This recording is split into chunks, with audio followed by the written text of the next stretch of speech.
azwi ku izina rya Nick-minaj, gusa amazina ye nyakuri ni Tanasha-donna.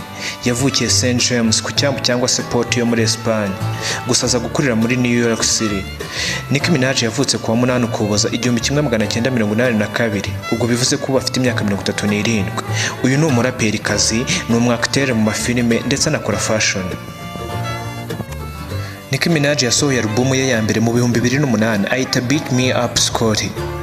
Zimwe mu zindi alubumu yasohoye harimo nka Barbie World yakoze mu 2010, The Pink Print yakoze mu 2014, Ghetto Barbie yakoze mu 2012, Ways SS mu 2013 na Queen yakoze mu 2018 ndetse n'izindi. Uyu muraperikazi afite 1 na santimetero 57, gusa afite igikundiro gikomeye bitewe n'uburyo akurura abagabo. Nick-minaj yagiye ajya mu rukundo n'abasore benshi batandukanye. Mu 2000 kugeza 2014 yakundanye na Safari Samuel, nawe umuraperi wakoze alubumu zirimo nka Straight, Farcourt na Love Chapter. Kuva mu 2015 yagiye mu rukundo na Meek-mill, umuraperi w'umunyamerika wakoze alubumu zirimo nka Championship, Dreams and Nightmare, DC4, Winners and Losers n'izindi.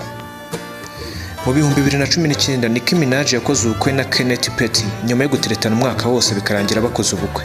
Bivuga ko Kenneth Petty bari basanzwe baziranye ndetse bakuranye. Minaj yatwaye awards zitandukanye zigera ku 154 ndetse abana nominated inshuro 435. Muzo yatwaye harimo 6 za American Music Award, 11 zo muri BET Award, 8 za BET Hip Hop, 4 za Billboard ndetse n'izindi zitandukanye. Hari ibyerekeye ubuzima bwite bw'icyamamare Nick-minaj ukwiye kumenya. Mu ndirimbo ye yise All Things Go, Minaj yavuze ko yakoze abortion cyangwa se yakuyemo inda igihe yari akiri umuteenager. Ibi ndakeka benshi batabizi. Mu 2011 cousin we Nicholas Telemake yiciwe mu rugo iwe muri Brooklyn in New York. Ibi nabyo Nick-minaj yabigaragaje mu ndirimbo ye Champion ndetse na All Things Go.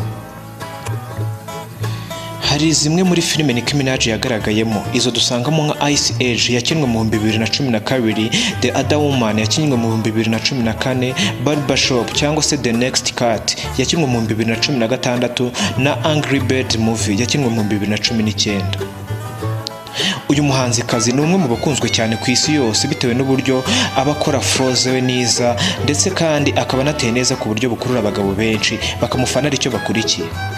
Kuri ubu Minaj ahanganye na Cardi B, umuraperikazi wakoze indirimbo zirimo nka I Like It mu 2018, Black Yellow mu 2017, Please Me mu 2019 ndetse n'izindi.